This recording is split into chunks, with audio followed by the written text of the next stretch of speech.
My name is Mary, and at 29, I'm a homemaker. Sean and I have been married for 5 years, but we haven't had any children yet. I first met Sean through my dad's introduction. Sean used to work at a company that was a client of my dad's firm. Impressed by Sean's sales skills, my dad convinced him to join our company. As Sean and I spent more time together outside of work, my dad suggested that we should meet. I was immediately charmed by Sean, and after a peaceful courtship, we got married 5 years ago. Recently, things between Sean and me have been a bit rocky. I couldn't help but wonder if this was inevitable for a couple who had been together for so long. Despite the challenges, the thought of splitting up never crossed my mind, and I carried on with my daily routine. One day, after Sean came home from work, I gathered the courage to address the issue. "Hey, we haven't been talking much lately, have we? We don't go out together as much as we used to. Let's take some time off and go on a trip. Maybe visit a place that holds memories for us or try out a nice restaurant." "I'm sorry, I just don't have the bandwidth for that," Sean replied dismissively before heading to bed. I couldn't shake off the feeling of disappointment. Was this really how it was supposed to be after 5 years together? I thought. As time passed, Sean started to drift away due to work stress and personal frustrations, and our relationship grew colder. Despite being aware of the issue, I struggled to find a solution. Then, out of the blue, Sean made a surprising suggestion. "How about we move to a new place?" I was honestly shocked, but also hopeful that a change of environment might improve our relationship. "Yeah, I've always wanted to be closer to work. This apartment is too small if we ever plan to have a baby, and the supermarket and school are too far away." "You really thought that much for us?" I asked, touched by his consideration. "Of course, that's why I've been working so hard." "Thank you. Let's start looking for a place right away," Sean replied with a smile. His words touched my heart, and knowing that he had considered our future together filled me with joy. The next day, we began the search for our dream home. As we prepared to move, Sean and I found our conversations becoming more lively, almost like when we first started dating. We discussed furniture and appliances for our new home, sharing our interests and thoughts. Sean was passionate about choosing a sofa for the living room, emphasizing both comfort and style, while I focused on creating a functional and easy-to-maintain kitchen. Through these exchanges, our bond grew stronger, paving the way for a fresh start in our new home. As we delved into selecting furniture and appliances for our new home, it felt like more than just shopping. Each item symbolized a return to the happier times we shared when we first met, deepening our understanding of each other's lifestyles and values. But that happiness was short-lived. One calm evening, Sean dropped a bombshell while we were relaxing in the living room. "Listen, I've decided to live here with my mistress and our love child," he announced suddenly, leaving me in shock. "Are you listening? Just give me a week, and then you need to leave because I'm going to live here with my mistress and our child." He continued, his words freezing my heart, leaving me speechless. "Wait just a minute. What do you mean? I don't understand. Explain this to me." I managed to stammer out, struggling to comprehend the sudden revelation.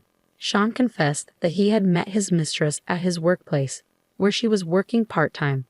Their relationship had blossomed over the past 2 years, evolving from mere work colleagues to something more intimate. He then recounted a conversation from 2 years ago, where his mistress had revealed she was pregnant with his child. "I've been thinking maybe we need a bigger place," she had said, expressing her desire for their child to grow up in a more spacious environment. "I see. Can you give me a moment to think about it?" Sean had responded at the time. But now, faced with the reality of his decision to prioritize his mistress over our marriage, I couldn't help but feel a sense of betrayal and disbelief. "We're getting a divorce," Sean declared matter-of-factly. "We're going to the city hall." "What? What are you talking about?" I exclaimed, struggling to process the sudden turn of events. "Wasn't the plan that we'd live here together? We even picked out furniture together." "It was never about you," Sean retorted coldly. "I moved here to live with my mistress and our love child. So please, could you move out as soon as possible?" But can't you think it over? Can't we talk about this?" I pleaded, desperately clinging to the hope of salvaging our relationship. "I thought it over, and the decision is to prioritize my mistress," Sean replied firmly. "She's more reliable, good at her job, and importantly, young and beautiful unlike you. So please understand, I'm not up for a lengthy discussion." This is it. There's nothing more to talk about. As Sean's callous words sank in, I struggled to comprehend his calm explanation, grappling with the harsh reality of our shattered marriage and the impending end of our life together. As I struggled to process the whirlwind of emotions swirling inside me, the reality of our shattered dreams hit me hard. We were supposed to live happily together in our new home, yet here I was faced with the harsh truth that Sean had a mistress and even a child on the side. And now I had to leave within a week. Hey, are you even listening? Sean's voice pierced through my thoughts, his tone tinged with impatience. Can you leave this place? I've already told my mistress she can move in, so it's going to be a problem if you're not out within a week. I tried to speak, to defend myself against his accusations, but his words continued to sting. I know it's going to be tough, but please do your best. It's partly your fault for not satisfying me as a woman, you know. Understand that. His blame cut deep, each word a painful reminder of my supposed shortcomings. But man, I was surprised you never caught on about me and my mistress, he added, his tone dripping with disdain. You should really try harder with the next guy you're with. You were just so boring. My mind raced, trying to find a way to respond, but his accusations left me speechless. Well, I was busy with housework and stuff, I finally managed to say, my voice trembling with indignation. That's just an excuse, Sean retorted, his frustration palpable. You being boring put stress on me, affecting my work. A woman needs to satisfy her man, or it impacts his job. Success at work depends on happiness at home. Remember that. His words felt like a punch to the gut, each one a painful reminder of my perceived failure as a wife. That's so unfair, I protested weakly, struggling to hold back tears. I know I'm supposed to make you happy as your wife, but blaming everything on me just because you're bored is not fair. Your boredom is your own issue. No matter how much I try, if you can't find joy in yourself, there's nothing I can do. I'm trying my hardest too. But Sean's response was swift and cutting. It's so unfair to be told this. Whoa, what getting mad at me? Give me a break, he scoffed, his frustration boiling over. This right here is exactly the problem. I'm the one who's been earning the money, the house, the car. Everything was bought with my earnings. You've been able to live your life thanks to me. I want you to at least be grateful for that. His words hung in the air, a bitter reminder of the power dynamics at play in our relationship. As our argument escalated, it moved further away from the original point, leaving me feeling defeated and lost in a sea of resentment and pain. All right, I'll leave, I muttered, my voice barely above a whisper. Good, you're a reasonable woman, Sean replied, seemingly unfazed. Overwhelmed by despair and betrayal, I managed to drag myself away from the scene of this nightmare, feeling like my heart was being crushed under the weight of it all. Unable to talk to anyone about it, I spent 2 days and nights lost in thought at a manga cafe. Determined to get my revenge, an idea suddenly struck me. 3 days later, as I prepared to leave, Sean approached me. Hey, you're actually leaving? He asked, his tone betraying a hint of relief. Yes, lucky me. That's a relief. I'll tell my mistress she can move in tomorrow, I replied, trying to keep my voice steady despite the storm raging inside me. As I turned to leave, the doorbell rang, breaking the tense silence. Huh, who was that? Sean muttered, annoyance evident in his voice. Could you get that, please? He added, almost as an afterthought. Get it yourself, please, I retorted, my frustration boiling over. Well, since you're leaving today anyway, Sean grumbled as he made his way to the door. As he opened it, his expression changed from annoyance to confusion, then shock. There, standing before him, was an elderly man beside a luxury foreign car. Oh, what do you want? Sean asked, his voice betraying his bewilderment. Are you Mary's husband? The old man inquired, his tone stern but dignified. Yeah, well that's me. But who are you? Sean replied, confusion evident in his voice. Here, take this, the old man said, thrusting a set of papers towards Sean. What is this? Sean asked, his confusion growing by the second. A divorce paper and a resignation letter. Sign it right now, the old man commanded, his gaze steely. Huh? Wait, who are you? What's this all about? Sean stammered, his mind racing to make sense of the situation. Don't you understand why you need to write a resignation letter? The old man's voice was stern, leaving no room for argument. Wait, Grandpa, thank you for coming today, I interjected, rushing to Sean's side. Grandpa? Sean exclaimed, his eyes widening in disbelief. Oh, let me introduce him. This is my grandfather, Ken Black, I explained, trying to maintain my composure. Ken Black? As in? Sean trailed off, realization dawning on him. Yes, the chairman of your company, I confirmed, feeling a sense of satisfaction at Sean's dawning comprehension. Wait, please. You're saying my company's chairman is Mary's grandpa? Sean's voice wavered, disbelief evident in his tone. That's what I'm saying. But I guess you wouldn't know, since we have different last names, I explained, feeling a sense of vindication. My husband had been unaware of my grandfather's existence, only my father, who had introduced him to the company. And I knew about this. Do you understand what you've done to my dearest granddaughter? My grandfather's voice boomed, his disappointment palpable. No, it's not like that. Not like that, Sean protested weakly, his voice faltering under my grandfather's stern gaze. I've heard everything from Mary, my grandfather continued, his tone unwavering. Funny, Grandpa.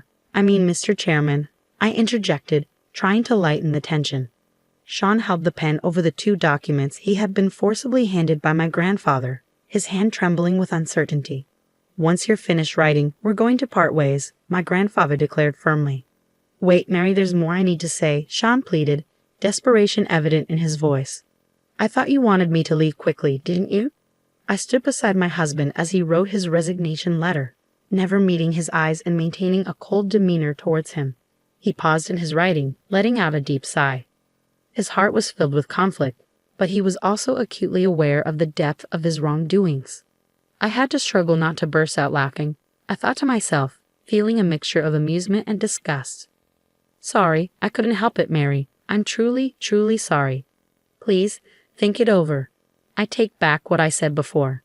I don't love my mistress. It's you I love. You feel the same, right? You still love me, don't you? Sean pleaded desperately, his words tinged with desperation. Gross. There's no way I could ever love you, I retorted coldly. It's over. The fact that you even had an affair, and then a child on top of that, unforgivable. There's no way I could ever love someone like that. Not in a million years. So what if I call my mistress right now and break it off with her? Would you stay with me then? Sean asked, a glimmer of hope in his eyes. No. You don't have to break up with her. I don't plan on being with you anyway, I replied firmly. I can't understand how you thought you could do something this terrible and still be loved. How did you even get to that point in your thinking? After a moment of silence, Sean's demeanor suddenly changed. What if I take the initiative? You'll be the one to take the fall. Don't play with me, woman. Who would like a pompous woman like you? He spat, his tone turning venomous. I thought she was cute at first, but as we lived together, she nagged. Her cooking was mediocre. Her stories were boring. You should be thankful that you've lived with someone like me for 5 years. You should get out of this house right now. My mistress is many times better than you. Just a moment ago, he was begging not to break up, and now he was throwing a tantrum because I refused to agree to his demands. He probably thought I'd be scared and back down, but with my grandfather by my side and my confidence in my own abilities, I knew I could stand my ground. I've trained in martial arts, and my grandfather always instilled in me the importance of never letting anyone underestimate me because I'm a woman. Be strong, he'd say. Always be able to protect yourself. You're seriously messed up. Your emotions flip too quickly, don't they? It's amazing you even managed to find a mistress, I retorted, my anger simmering beneath the surface. Oh right, you're good at lying. I got fooled by that too. I continued, my voice dripping with scorn. And I've done some dating. You've been pretending to be single to your mistress, huh? How? How do you know that? Sean stammered, disbelief evident in his voice. Idiot. Like I said earlier, my grandpa is the chairman of your company. I asked Grandpa to look into Mia, your mistress, I explained, feeling a sense of satisfaction. Well done, my granddaughter. You don't back down, my grandfather praised, his tone filled with pride. When we looked into it, all sorts of things came up. Despite being with Mary, you were getting cozy with Miss Sue at our company. And there were issues with married women. I was so embarrassed when I found out an employee of my company was doing this. I wondered why I hadn't fired him sooner. My grandfather continued, his disappointment evident. It's actually funny to think I was married to such a husband. I'm ashamed. What happens next depends on the mistress's move. Actually, she's going to be here soon. I already called her using your phone when you were in the bathroom, I announced, a sense of anticipation building inside me. Just then, the doorbell rang again. With excitement, I opened the front door to reveal my husband's mistress and their child, both stunned to see me. "Oh, wrong place," the mistress muttered, starting to turn away. "Not wrong, not wrong. Nice to meet you," I intervened, stopping her from leaving. "Hello, is this Scene's house, right? We've been waiting. Come in, come in. Grandpa, can you take care of this kid in the other room? You mind if I speak to you?" I asked, turning to my grandfather. "Oh, really? Okay then," my grandfather replied, ushering the child away. "We were married, Mia, the mistress. Did you know that?" I questioned, my tone firm. "Oh, well, yes. Now that it's out, can't you just speak plainly?" Mia responded, a hint of defensiveness in her voice. I'm sorry, but I mean it's not like it's my fault," Mia continued, her words grating on my nerves. "Can you stop that annoying way of speaking? Just listening to it is irritating," I snapped, unable to contain my frustration. "I'm sorry, you two were in an affair, right? I don't know who seduced whom, but you were both in that relationship. I think you both share the blame," I interjected, addressing both Sean and the mistress. "I'm sorry, who are you?" The mistress looked puzzled, glancing at my grandfather. "Oh, I did mention it, or you didn't know either. He's the chairman of the company you work for, my grandpa," I explained, gesturing towards my grandfather. "What? What does that mean, Scene? Did you know?" Sean's expression mirrored his confusion. "How would I know? I just found out too. It's a bit embarrassing not to be recognized, but it gives me a certain shyness," my grandfather replied sheepishly. "And you two being in an affair before the divorce was something I knew about. We've got evidence. Grandpa, could you show them?" I requested. "Got it," my grandfather responded, pulling out photos from an envelope. "Wow, what's this? Pictures of you entering and leaving a hotel? It's clear from these that you're more than just colleagues. It's going to be a problem for a married person to have these exposed," I remarked loudly and sarcastically. "What's this? Voyeurism? That's a crime." "What? I stop it. There's a child next door." "Shut up, Scene. Just be quiet. Hey, you're married and you make a child with another woman. Are you okay with such a despicable man?" My anger bubbled over, directed at Sean. "Let me teach you something, young lady. It's not just because you're attractive. Of course that's part of it, but such women only compete with their looks, their appearance. They're empty inside. Their only asset is their youth, which is quite pitiful. I've seen a few women like that, after all. Young women are a dime a dozen in this world. Losing their only asset and ending up with nothing is truly pitiful." My grandfather's voice was stern, his words cutting through the tension. "I'm sorry, Mia. It must be a hassle, but don't worry. We'll quickly cut ties with these people, and then you can live here with us," I offered, trying to extend an olive branch to the mistress. "Yes, sorry to interrupt your little moment, but do you think you can live here, Scene?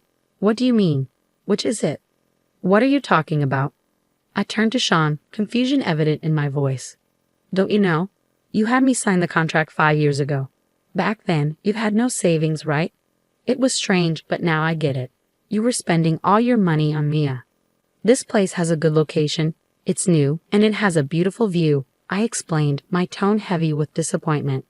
"I signed the contract for this house, so I'm not planning to give it up, Sean. If we can't live here, where will we go?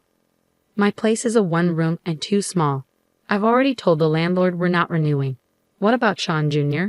Oh dear, looks like both of you are going to be homeless. That's terrible. I'm not that kind, so please leave within a week." "That's a bit of a problem for us," Sean replied weakly. "Oh really?" I retorted, my frustration growing. "Saying that to others, maybe now you're starting to understand a little bit of how I felt back then. Hey, what about us? What's going to happen? Of course we'll continue, or not. It doesn't matter," Sean shrugged indifferently. "But Mia, are you really okay with this guy? A big liar who's about to lose both his job and place to live."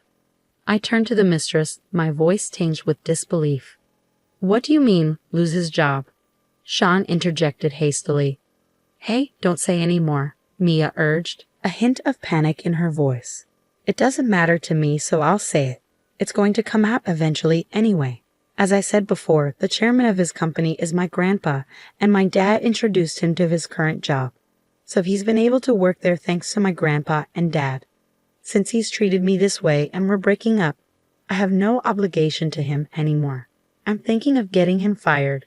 That's why he'll be jobless. And of course, since you work in the same place, it's possible for you to be fired too. Get it? Both of you will be jobless. Don't drag her into this. She's also at fault. Normally, if you hear someone's in a relationship, you back off. How dreamy can you get? It's ultimately your fault. You need to take responsibility, Sean protested, desperation evident in his voice. Please, it's tough to be fired from the company. Now there's Sean Jr. and the house and our savings. Please just wait. Give me another 3 months, Sean pleaded, his voice trembling with emotion. It's impossible all of a sudden. At least until we can secure a place to live, I added, trying to reason with him. It's too late. I can't just leave my granddaughter like this. Go and rely on your own parents. Tell them you've had a child out of wedlock. Hurry up, your baby's crying too, my grandfather urged, his tone firm. Sean picked up the pen again and began to write on the resignation letter. In the solemn atmosphere, Mia also wrote her resignation letter, tears streaming down her face. Exhausted from the emotional turmoil, I let out a deep sigh once Sean and Mia handed their resignation letters to my grandfather. Without uttering a word, my grandfather scrutinized the contents of the letters under his stern gaze. Meanwhile, my husband accepted responsibility for his actions, facing the consequences head-on without attempting to evade them. I observed the intense interaction between my grandfather and husband, feeling a mix of relief and sadness. And don't forget the divorce papers I asked for, I reminded them, my voice tinged with bitterness. I got it. And you know about the alimony, right? I added, trying to suppress the pain of betrayal and deceit. $660,000, I heard the figure, causing a sharp pang in my heart. You're really terrible, I muttered, feeling the weight of the situation. Better than you, my husband retorted, his voice choked with tears as he signed the alimony agreement. Once everything was settled on paper, they left the room hastily, carrying little baby Jan with them. As they departed through the front door, heads hung low, I couldn't help but let out a bitter laugh. Grandpa, thank you so much for coming all this way. Even though you're busy, I expressed my gratitude, feeling a sense of relief wash over me. It's nothing. Leave it to me. This is exactly when you need a grandpa, my grandfather reassured me, his eyes filled with understanding. But your son brought home quite the trouble. I guess I have to punish him too, he added, a hint of disappointment in his voice. Yeah, Dad needs to be punished too, I agreed, feeling a sense of closure. I'll tell Mom. Next time, I'll find a husband candidate for Mary myself, I promised, determination shining in my eyes. That sounds good. I trust you to find someone reliable, my grandfather nodded approvingly. And so the matter was resolved. My ex-husband's hopes for a new life with his mistress were shattered by the strain of alimony payments on his finances and the deterioration of his relationship with her. Turning to his parents for support, he found himself alone to face the consequences of his actions, grappling with the difficulties of taking responsibility and building a relationship with his secret son John. On the other hand, thanks to my grandfather's support, I embarked on a new path. The alimony became a stepping stone toward a brighter future, and I succeeded in pursuing my own happiness despite the pain caused by my husband's unfaithfulness. It became a valuable experience that made me stronger and more resilient. Cherishing the support from those around me, I forged new connections and built a new community to pursue my happiness. Over time, I healed from the wounds of the past and emerged as a stronger, more mature person.